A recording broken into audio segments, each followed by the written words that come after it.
Pues amigos de Breaking Limits, bienvenidos a otro podcast. Seguimos para bingo, os lo dije en el primer podcast de 2025, que este 2025 iban a haber menos podcasts, pero de mayor calidad. Y así está siendo. Hoy tengo el placer de entrevistar a uno de los grandes. Pero uno de los grandes, hablamos de gente grande de verdad. Tengo el placer de entrevistar a Richard.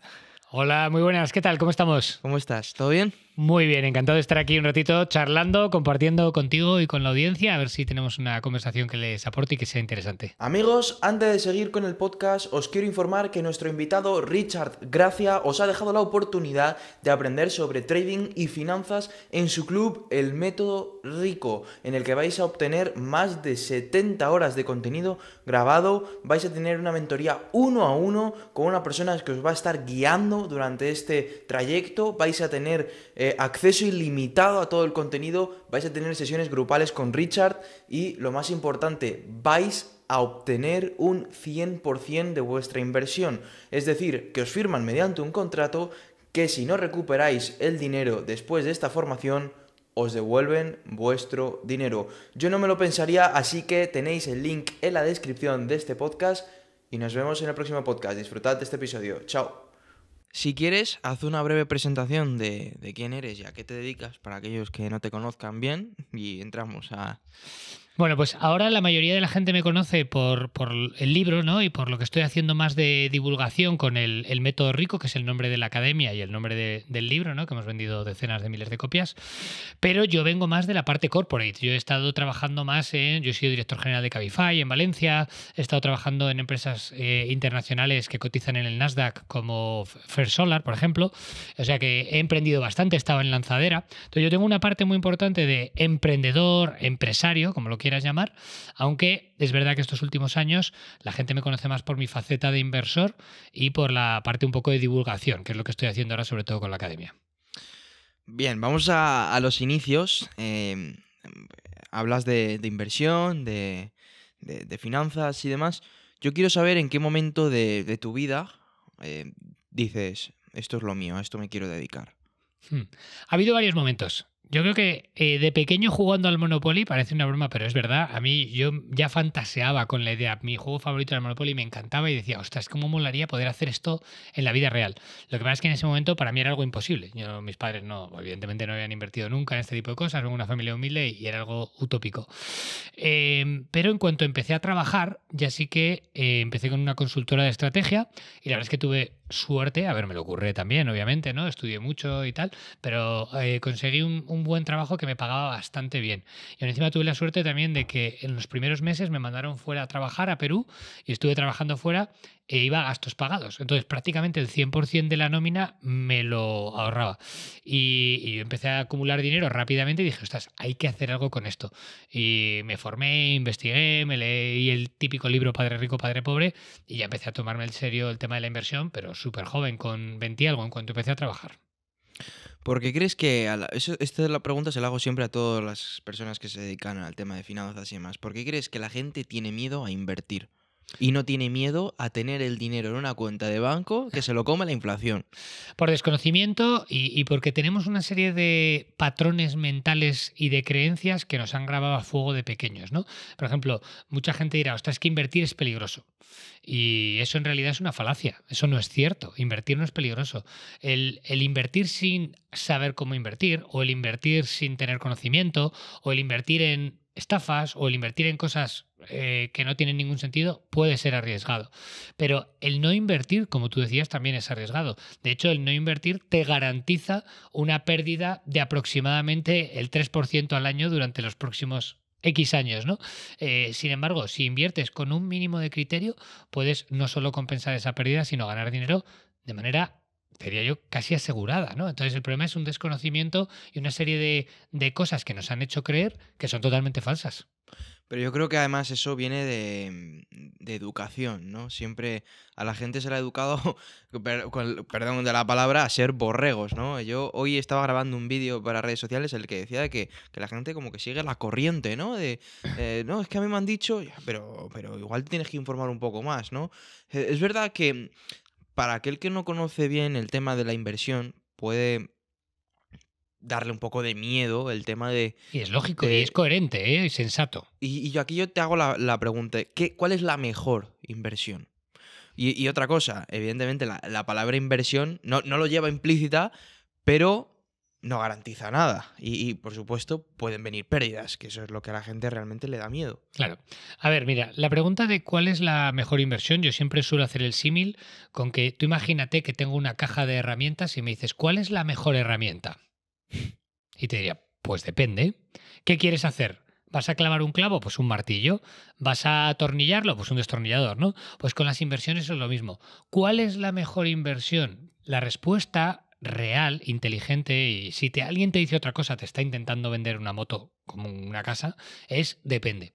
¿Depende de qué? Pues va a depender de tu objetivo. Si tú estás hablando de una inversión a largo plazo o a corto plazo, si quieres que sea líquida y la puedas recuperar en un momento o te da un poco más igual, si buscas más rentabilidad pero estás dispuesto a asumir más riesgo o más volatilidad o no, y en función de eso, ahí te puedo decir, oye, pues para este objetivo, para esta situación, puede que esta inversión sea mejor o sea peor que otras, pero no a nivel general. Cualquier persona que sin saber un poco tu situación, tus conocimientos, tu experiencia, tus objetivos, te diga que esta inversión es la mejor, o no tiene ni idea o te está intentando engañar. Te hago la pregunta igual más comprometedora que te hago en todo el podcast. ¿Cómo ves a día de hoy la educación financiera que tiene la gente? Bueno, a ver, es un desastre. O sea, quiero decir, la educación financiera es un desastre, no es comprometedora porque es la realidad. Yo estoy luchando contra eso, ¿no? Mi misión, precisamente, con mi proyecto actual, con el Método Rico, es combatir esa falta que hay brutal de educación financiera en la sociedad. ¿Por qué? Pues porque no interesa. Si tú al final tienes a gente poco educada financieramente, pues es mucho más fácil venderles la moto. Yo tengo un mogollón de alumnos o de gente que trabaja con nosotros en nuestros programas y demás, que llegan y que me vienen, oye Richard, mira, es que llevo 5 o 10 años invirtiendo con el banco y he conseguido una rentabilidad que es una castaña. Y digo, claro, es que si tuvieras un mínimo de idea te hubieras dado cuenta de que es que esta inversión no hay por dónde cogerla, que aquí el único que gana dinero es el banco y tú estás poniendo ahí el dinero como un borreguito, como tú decías, para que el banco se lleve sus comisiones y tú a lo mejor con suerte ganas algo o no, ¿sabes? O no ganas prácticamente nada. Y eso es pues obviamente porque hay un interés, ¿no?, de ciertas partes en la sociedad para, oye, poder manipular a la gente más fácilmente. La gente ignorante se manipula mucho más fácil que la gente que tiene un pensamiento crítico, que tiene un conocimiento, que tiene una educación.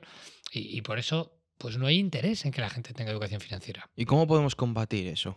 Bueno, a ver, quiero decir, hoy en día hay más mecanismos que nunca para combatir eso. Tienes mogollón de libros que puedes hacerlo. Tienes vídeos de YouTube. Nosotros hacemos contenido gratuito en YouTube, en Instagram, igual que otros muchos compañeros. Y luego ya, si quieres de verdad tomártelo en serio, pues tienes programas formativos como el nuestro o como el de otros compañeros, que eso sí que te va a llevar a otro nivel.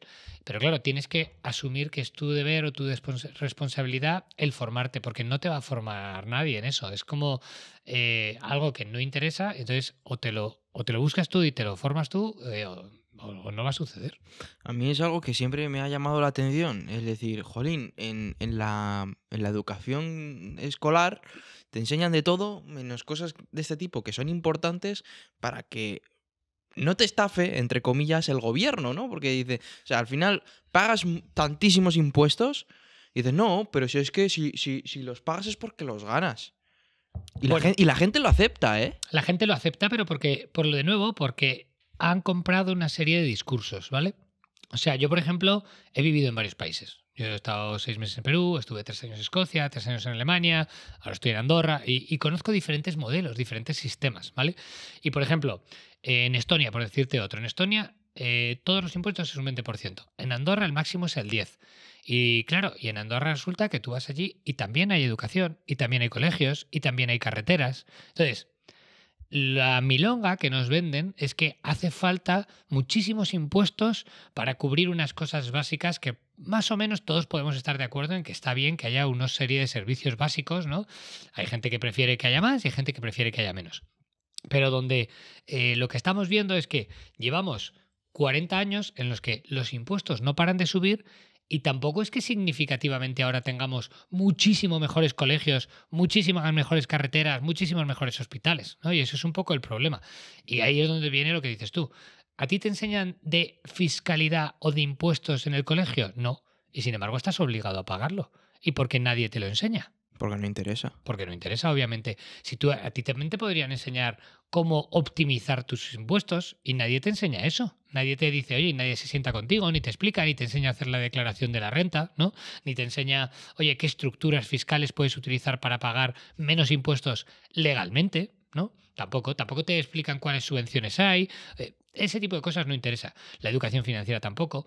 Al final tú te das cuenta, yo por ejemplo esto lo he visto mucho, ¿no? Que realmente las habilidades, como tú decías, reales, el tema de, oye, la oratoria, la venta, la educación financiera, la fiscalidad, son cosas que prácticamente no se enseñan en el colegio y es lo que de verdad más te va a servir en la vida. Pero sin embargo, no se explican. Pero yo he llegado a la conclusión de que la gente acepta ser así. Porque yo, por ejemplo, te he comentado, dejo la carrera, ¿vale? Mm. Y yo estaba en los exámenes del primer cuatrimestre y yo salía del examen y yo les preguntaba a los compañeros, digo, pero ¿y para qué estudiáis? Que no me parece mal, ¿eh? Creo, de hecho, que es bueno. Digo, pero ¿para qué estudiáis? Para una beca. Digo, vamos a ver, vale. Digo, estudias para una beca, pero ¿y esa beca qué te va a dar? Me va a dar dinero para poder seguir estudiando. Digo, vale, si me parece bien que estudies, pero ¿para qué estás estudiando? Si es que va a ser un bucle, ¿vale? Digo, ¿dónde te ves dentro de 4 años? Ah, no sé. Muy buena pregunta. Lo malo es que no se la hacen. Y la gente acepta, y yo sé, y lo sé, y espero no molestar a nadie con lo que voy a decir, y yo sé que el sueldo medio que hay en España es muy inferior a lo que voy a decir. Pero hay gente que acepta cobrar 2.000 euros al mes cuando un alquiler en España te cuesta 1.500. Uh-huh. Entonces yo digo, me parece bien que estudies, pero tienes que hacer algo más que estudiar. Porque al final vas a salir de la carrera con el mismo conocimiento del bachillerato y son 4 años de tu vida tirados a la basura.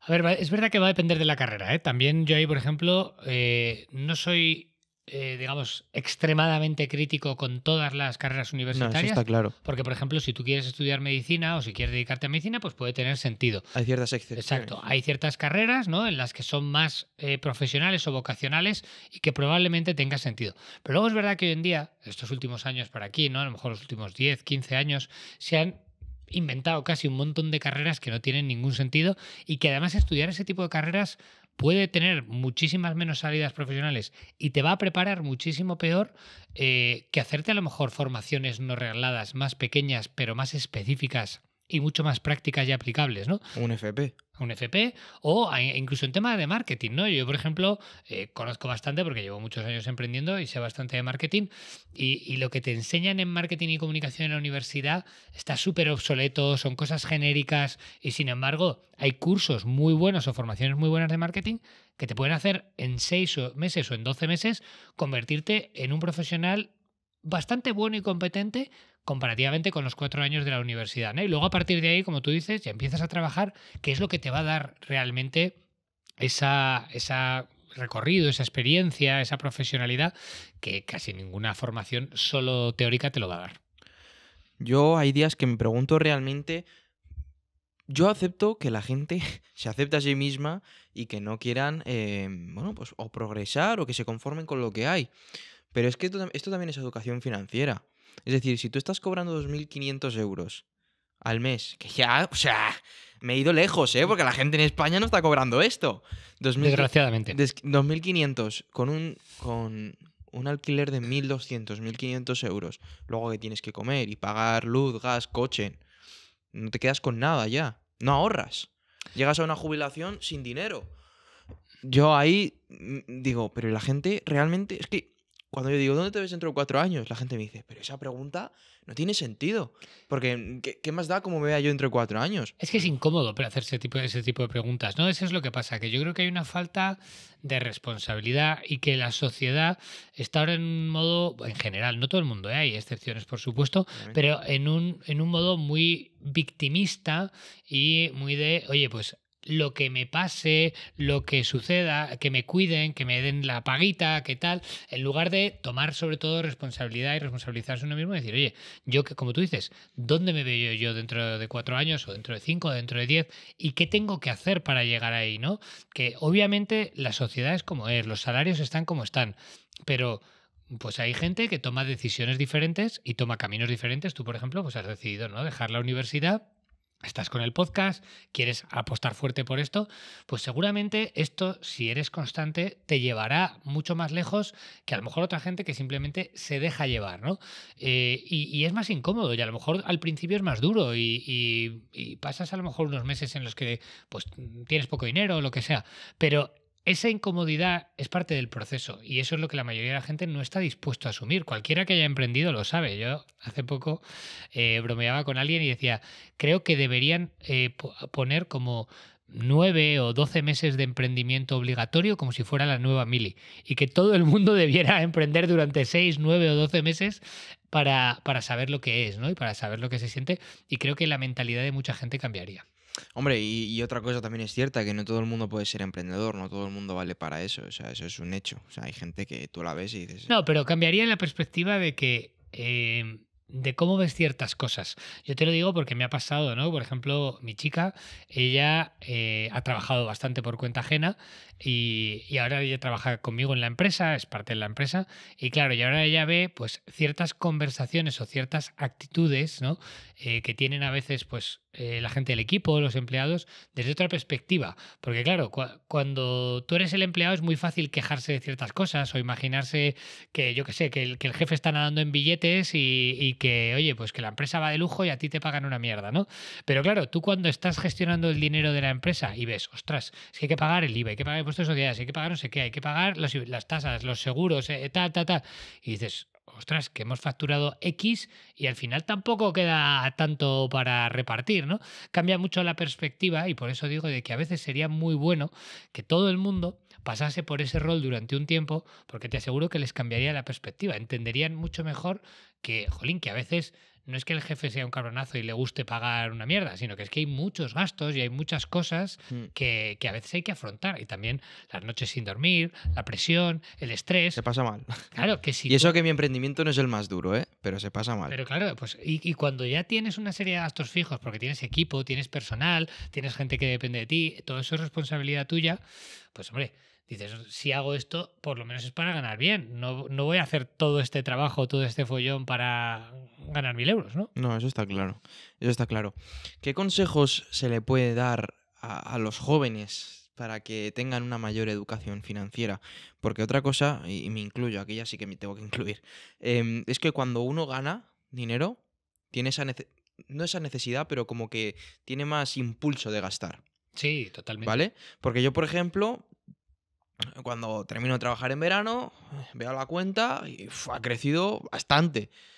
Te dan esos de me compro esto, me compro lo otro, ¿no? Y ya cuando te quieres dar cuenta, ya te los has gastado todo. Mm. ¿Qué consejo se le puede dar a un joven A así? ver, para mí, por ejemplo, lo importante es tener un plan, tener unos objetivos y tener cierta disciplina. Nosotros, por ejemplo, en nuestro programa empezamos siempre trabajando los objetivos, el para qué, ¿no? Mm. Es muy importante saber para qué quieres algo, porque si tú ahorras e inviertes sin tener una motivación fuerte, clara, potente, pues enseguida, si viene una cosa complicada o una tentación, pues vas a caer en ello. Entonces, sin embargo, si tú tienes un para qué claro, decir, no, ostras, esto quiero hacerlo por mis hijos o por mis futuros hijos, obviamente probablemente no los tengas si eres joven, ¿no? Pero por mis futuros hijos, por mi jubilación, por mi libertad financiera, por mi tranquilidad, por mi seguridad, por lo que sea, pues vas a estar mucho más motivado y lo vas a tener más claro.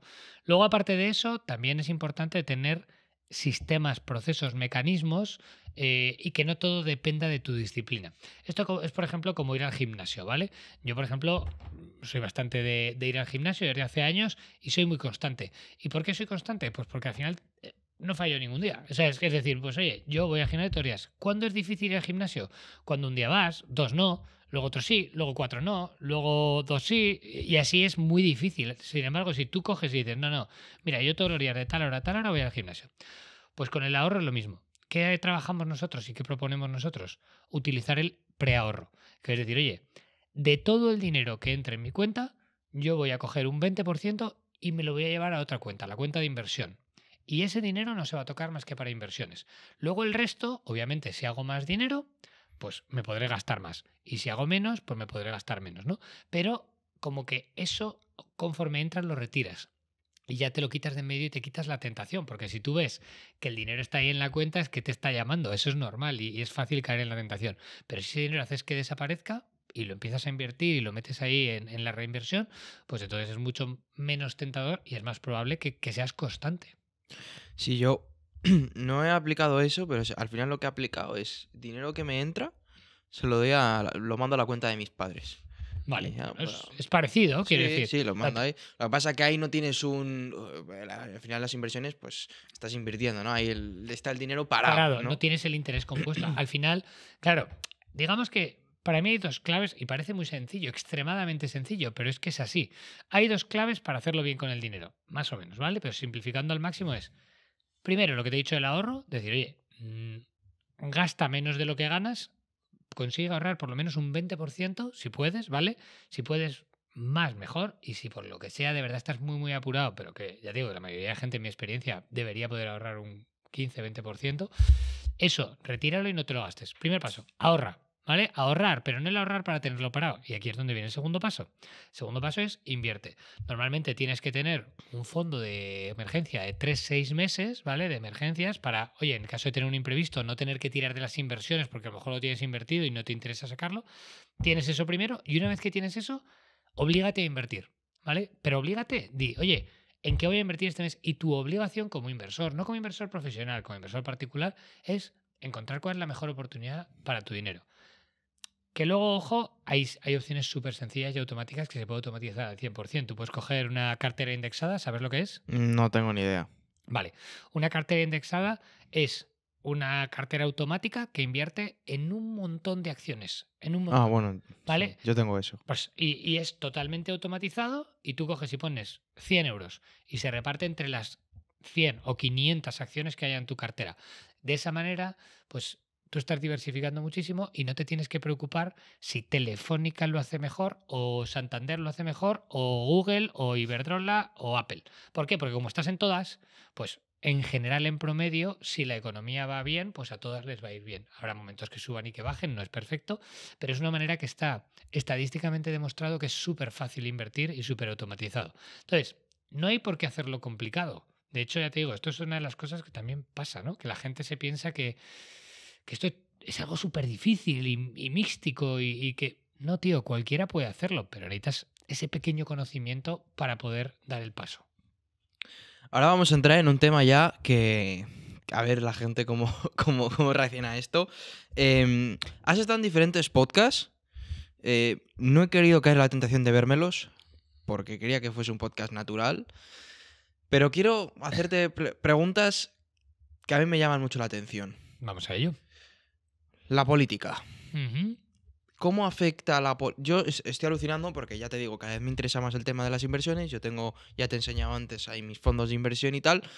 Yo alucino como de repente con la entrada de Trump al gobierno americano me subió 2.000 euros. Trump dice que aranceles para este país y me baja 800. ¿Por qué varía tanto por la política? Hay como diferentes tipos de inversión, ¿no? Digamos que hay una inversión más largoplacista, que suele ser una inversión más coherente. Esto, por ejemplo, es lo que también se llama la inversión en valor o value investing, que es un poco lo de la filosofía de Warren Buffett, ¿no? Digamos que el precio de las acciones suelen a largo plazo tener una correlación muy directa con el beneficio que va a dar una empresa. Al final una acción es un trocito de una empresa, una participación de una empresa, ¿no?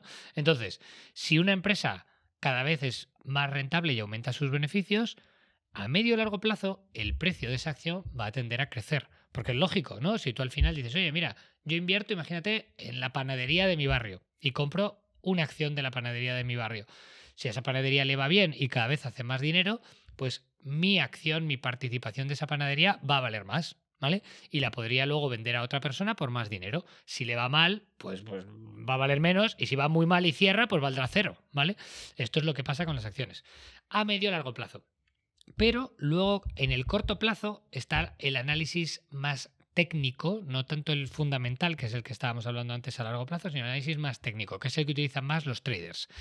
Y eso ya es más como un casino y juegan, ¿no? Y ahí tiene mucho que ver con las noticias, con la especulación, con las gráficas, con las tendencias. Y entonces, claro, ahí la gente intenta ser como el más listo, ¿no? Y es como, ostras, Trump dice no sé qué. ¿Qué va a pasar con el mercado? ¿Cómo lo va a interpretar el mercado? Ostras, pues, o DeepSeek, viste hace poco que pasó eso con la empresa china de inteligencia artificial. Ostras, Nvidia, ¡buah, tal! Y cayó Nvidia un montón de golpe. Yo cuando cayó Nvidia, ¿qué hice? Compré. ¿Por qué? Porque dije, a ver, Nvidia tiene los mismos beneficios hoy que ayer. Y resulta que hoy vale un 20% menos que ayer. Es como estar de rebajas. Es como si tú vas al Zara y de repente dices, mira, esta chaqueta hoy está un 20% más barata. ¿Por qué la vas a despreciar? Porque esté un 20%, cuando es la misma chaqueta. Claro, porque la chaqueta es la misma. No ha habido ningún cambio real en la acción. Las ventas son las mismas, la tendencia es la misma. Y hay, en el corto plazo, una especulación brutal, que eso es lo que a mí no me gusta tanto personalmente. Esto es un tema, te digo, muy filosófico, muy personal, del trading y de tal, que eso está basado pues en casi algo más parecido al casino y a las apuestas. Ya, ostras, creo que va a subir y esto creo que va a bajar y suben y bajan bruscamente porque hay mucha gente apostando a eso, pero luego en realidad es todo ruido, todo es ruido, porque a largo plazo la acción lo que va a hacer es lo que hagan los beneficios de la empresa. Y si la empresa le va bien y a la empresa le crecen los beneficios, el precio de la acción va a tender a crecer. Ya está, no hay más vuelta de hoja.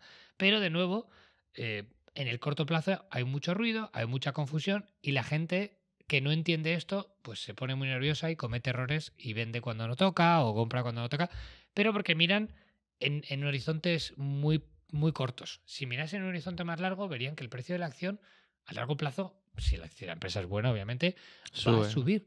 Y es de hecho, esto hay una frase muy buena al respecto, que es, el dinero en inversión no se hace comprando y vendiendo, se hace esperando. Y esa es la clave, que tú tienes que comprar y ser suficientemente disciplinado como para no tocarlo y esperar 10 años. Ahí es cuando vas a hacer dinero de verdad. Lo que pasa es que la gente, es lo mismo que pasa con los pisos. ¿Por qué te crees que la gente se hace rica o hace mucho dinero con pisos y muchas veces pierde dinero con las acciones? Porque con las acciones intentan comprar, vender, trading, el no sé qué, el no sé cuántos. Con el piso lo compras, esperas 20 años y de repente el piso que compraste por 100.000 euros ahora vale medio millón. Vaya, ¿es magia? No, no es magia, es simplemente que han pasado 20 años. Claro, si tú hubieras hecho lo mismo con una acción de Apple, pues hubiera pasado lo mismo. Si hubieras gastado 100.000 euros en una acción de Apple, pues ahora tendrías 2 millones de dólares. Un poco, ahora quería entrar en el tema de la inversión inmobiliaria. He visto un poco que tú también de esto sabes y mucho. Cuéntame un poco esto porque lo entiendo más o menos. ¿Por qué la gente invierte en inmuebles? ¿Por qué ahora está tan de moda? Porque la inversión, yo siempre he oído hablar de la inversión, pero la inmobiliaria es como muy nuevo esto, ¿no? No, a ver, en realidad la inversión inmobiliaria ha existido siempre. O sea, de hecho, la mayoría de los españoles en lo que más han invertido tradicionalmente ha sido en inmuebles. Y lo que te decía, la mayoría de la gente cuando se jubilaba, su patrimonio, la mayor parte de su riqueza no era en acciones, no era en bolsa, era en el inmueble que tenían para vivir o como mucho el inmueble que tenían para vivir y a lo mejor un segundo inmueble que tenían en la playa. ¿Y por qué? Pues porque no lo habían vendido, ¿no? Pero invertir en inmuebles es uno de los activos, ¿no? Al final, ¿tú en qué puedes invertir? Pues puedes invertir en empresas. ¿Por qué? Porque las empresas facturan, si lo hacen bien, generan un beneficio y ese beneficio es lo que pueden repartir luego con los inversores, que es lo que se llama dividendos, ¿no? O pueden utilizarlo para crecer y seguir haciendo que la empresa sea más valiosa. Con los inmuebles tienes unos alquileres, que sería el equivalente al beneficio de las empresas. Y entonces, al tú tener, digamos, un flujo de caja, un cash flow, ¿no? Que se dice un flujo de caja, eso también tiene un valor y es como si fuera una acción. Lo que pasa es que invertir en inmuebles es algo como más sencillo, más tangible, porque todo el mundo lo entiende, ¿no? Más o menos en la cabeza dice, vale, si yo invierto en un piso, yo qué sé, que cuesta 100.000 euros, por decirte algo, ¿vale? Y luego lo puedo alquilar por 800 euros al mes, estos son pues yo que sé, 9.000 euros al año, tal, vale, Va recuperando un poco. pues lo entiendo.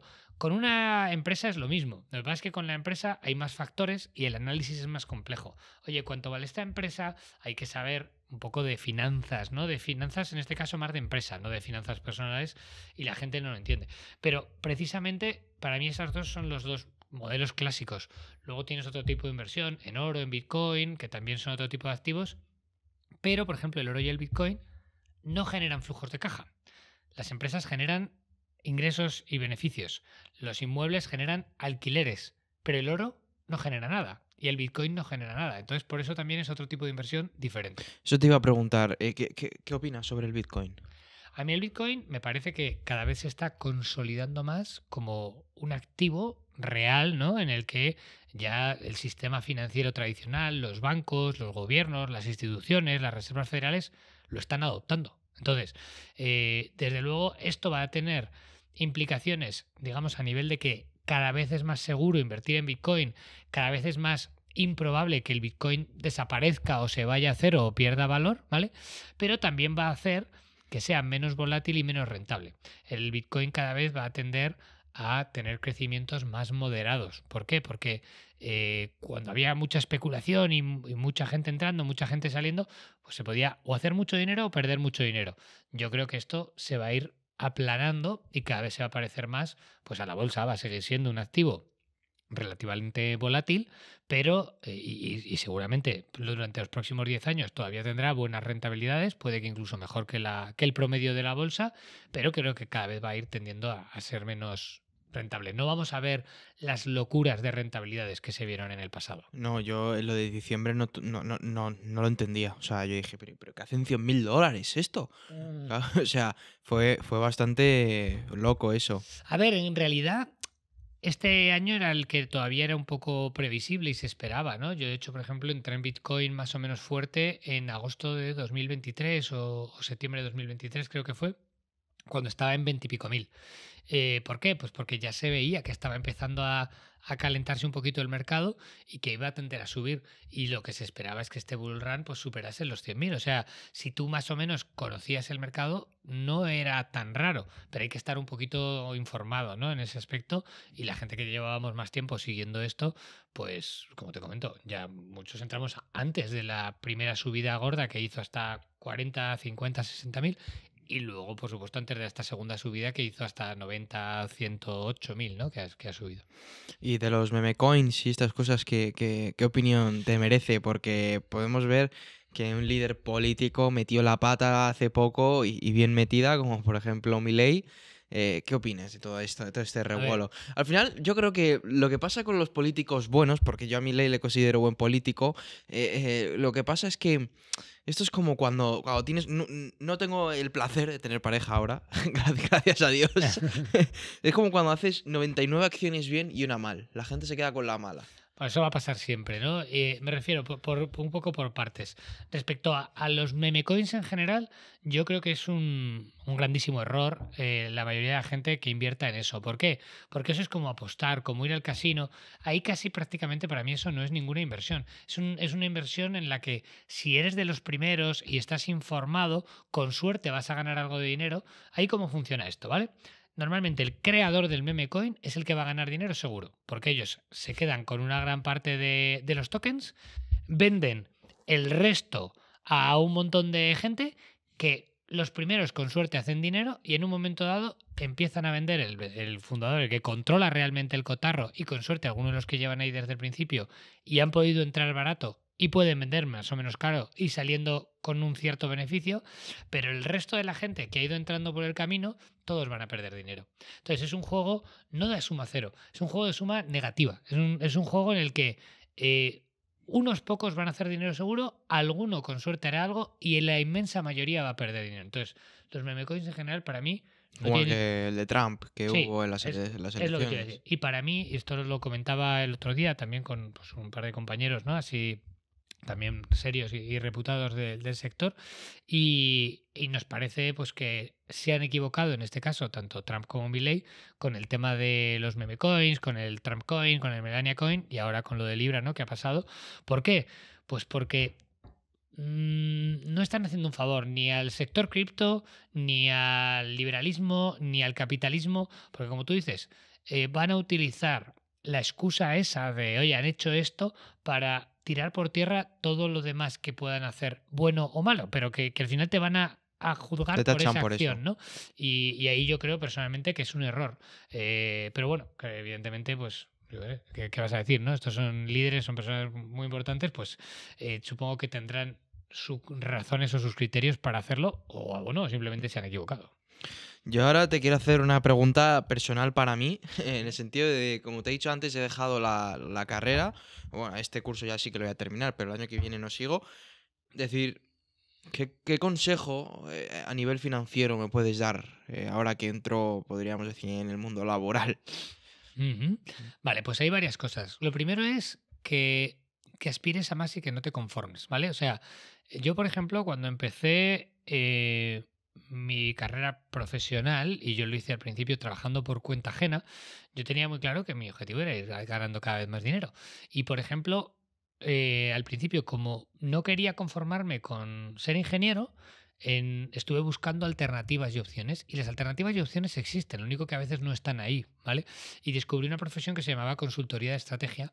Y resulta que cuando la mayoría de mis amigos, habiendo estudiado más o menos lo mismo que yo, ingeniería, pues acabaron trabajando por 18.000, 20.000, 24.000 euros al año, ¿vale? Yo encontré esta profesión en la que mi salario inicial eran 35.000 euros al año. ¿Y por qué? Porque me atreví a buscar y a hacerme preguntas y a buscar oportunidades diferentes. Y la mayoría de la gente no hace eso. Yo tuve que leer libros, investigar en internet, y te estoy hablando de internet, te estoy hablando del año 2005, 2006, o sea, hace ya unos cuantos El años año que nací yo. pues por eso te digo que no era tan fácil, ¿no? Que hoy en día es mucho más fácil. Y a partir de ahí, pues lo mismo, oye, he ido tratando de tomar decisiones y de hacer cambios, de saltar de trabajo, de reinventarme profesionalmente y de exigirte más a ti mismo, ¿vale? Yo, por ejemplo, cada vez que he dado un salto profesional importante y económico importante, ha sido muchas veces por no conformarme y por decir, oye, pues si ya estoy ganando más que la mayoría de la gente, ¿por qué no me planto? Bueno, pues te puedes plantar, pero también puedes decir, oye, ¿y por qué no me exijo más a mí mismo? ¿Y por qué no intento llegar a un nivel más, ¿no? Si es posible y si es lo que te apetece, pero me refiero, si económicamente a ti es lo que te motiva y además que muchas veces profesionalmente también puede ser, suele ir de la mano, ¿no? El crecer profesionalmente, que económicamente, pues eso, que no te plantes y que no te conformes, porque muchas veces la gente o se acomoda o se pone límites ellos mismos y se quedan ahí estancados. No, yo de hecho, ya, bueno, quizás sea pronto, pero ya estoy diseñando un poco el plan que tengo, ¿no? Yo efectivamente me pongo mis retos y demás. Y como te decía antes de entrar aquí al podcast, estoy trabajando en la marca personal y ahora voy a entrar a hacer vídeos yo en YouTube, vídeos Ujú. largos, hablando sobre educación y tal. Pero además también voy a hacer estos vídeos que están ahora también muy de moda, que son lo de un día paso un día con tal. Ujú, ok. Y a mí me gusta aprender de gente, digamos como tú, o gente del sector que saben un poco de todo, Ujú, ¿no? A mí hay perfiles en Andorra que me apasionan, sobre todo escuchar. Y he tenido el placer de entrevistar a unos cuantos. ujú. Tú eres de los últimos, ¿no? Pero he podido entrevistar a Pablo André y a muchos más que sabe muchísimo de todo. No sé qué tenéis en Andorra. O sea, debe ser que en Andorra se concentran los cerebros del mundo. Bueno, al final es normal, ¿no? Tú realmente, pues cuando eres una persona inquieta y te va bien y a nivel, pues desde luego, yo creo que hay dos cosas, ¿no? A nivel sociocultural, incluso político, en España a veces se está creando un clima que es poco agradecido para la gente que intentamos hacer preguntas incómodas, para pensar de manera diferente, para emprender, para hacer negocios.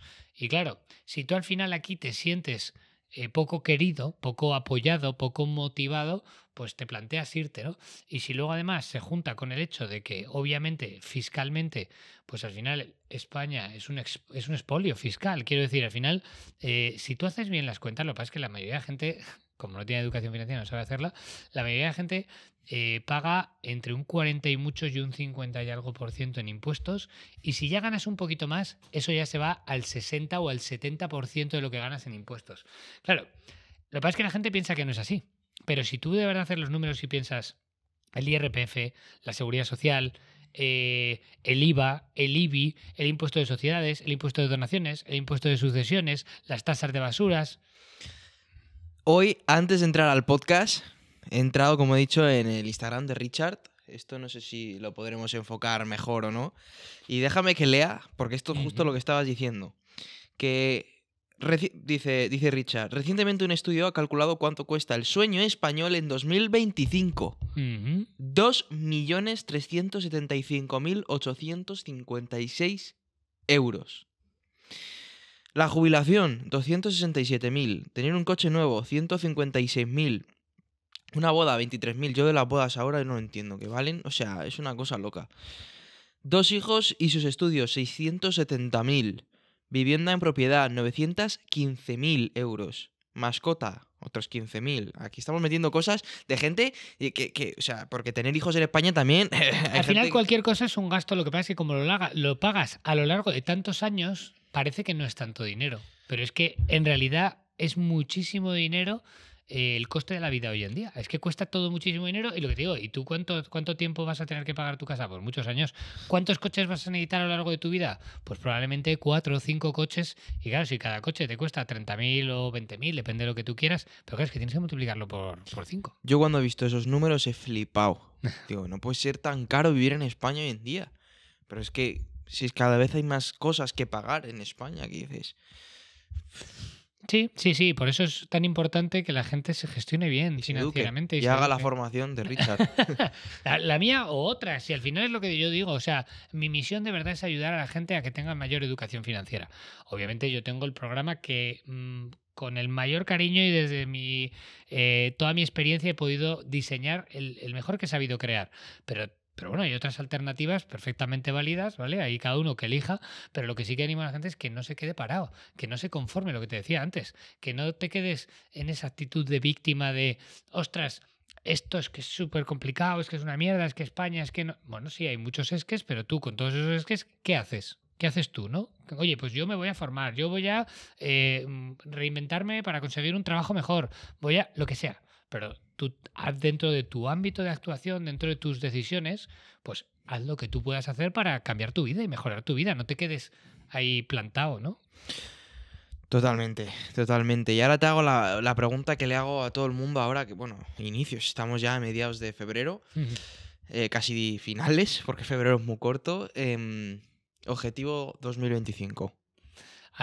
¿En qué aspecto? Bueno, ¿A nivel profesional, personal? Profesional y personal, si quieres decirlo. Bueno, a nivel profesional, a ver, para mí es seguir, sobre todo ampliando la academia, que es lo que estoy haciendo, porque luego obviamente mis inversiones yo lo voy a seguir haciendo, mis cosas, ¿no?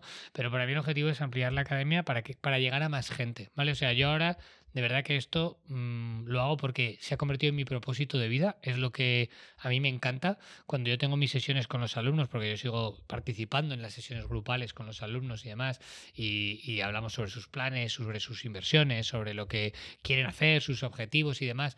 Y algunos de ellos luego, pues a lo mejor en privado me comparten, oye Richard, es que joder, esto me ha cambiado la vida, es que esto es increíble, tal. A mí me hace mucha ilusión y eso no lo paga el dinero. Obviamente también lo hacemos por dinero porque todo el mundo necesitamos dinero para vivir, ¿no?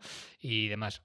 Pero es que hay una parte emocional y una parte de propósito de vida que es súper potente. Y eso para mí es, oye, pues seguir ayudando a más gente. Obviamente la consecuencia de seguir ayudando a más gente es que vamos a facturar más dinero, que eso también es muy bonito, pero porque la gente lo ve como algo negativo, ¿no? En plan de, oye, si lo haces a cambio de dinero parece que ya es algo negativo, ¿no? Es como, oye, no, perdona, aquí todo Todos queremos más. Claro, no, y que todo el mundo, quiero decir, nadie espera que le den un iPhone gratis, ni que te den, yo qué sé, cualquier cosa gratis. Pues todo el mundo, oye, te aporta un valor y tú estás dispuesto a pagar por ello.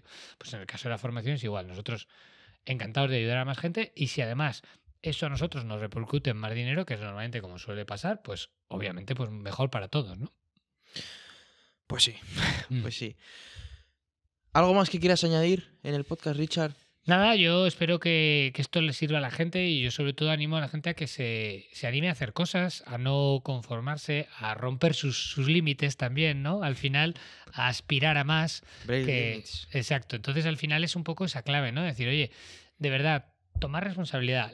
Tú puedes mejorar tu vida, cualquiera puede mejorar su vida, pero lo primero que hay que darse cuenta es que tú eres el actor principal, pero también el director de tu vida. Eres quien tiene la capacidad de decir, oye, voy a cambiar esto, voy a aprender, voy a mejorar, voy a hacer las cosas de manera diferente, voy a hacerme preguntas, como tú has dicho al principio, preguntas incómodas. Todo esto es lo que te va a hacer crecer, te va a hacer mejorar y de verdad que no os dejéis que nadie os limite. Tú puedes llegar a ser lo que quieras, obviamente te costará más o menos esfuerzo. Quiero decir, obviamente llegar a ser el campeón mundial de natación y Michael Phelps, pues tío, este tío lleva entrenando desde los 8 años, ¿vale? O sea, Fue un poco tarde, sí. Igual algunas cosas es verdad que tal. Pero aún así ha habido cosas o veces que, y ha pasado y se conocen muchas historias de estas, en las que a alguien le han dicho, es imposible que hagas esto o no vas a llegar a hacer esto. Y al final esa persona ha demostrado que se podía hacer, ¿no? Pero tienes que estar convencido y tienes que de verdad esforzarte y conseguir lo que quieras. Pues amigos de Breaking Limits, con estas palabras cerramos el podcast. Ha sido un placer tenerte aquí, Richard, de verdad te lo digo. Muchas gracias. Esta es tu casa. Y vais a tener en la descripción del vídeo, por supuesto, todas sus redes sociales. Su formación la tendréis en un mensaje fijado en el chat, en los comentarios. Nos vemos en el próximo podcast con otro súper invitado como siempre. Nos vemos en el próximo episodio. Chao.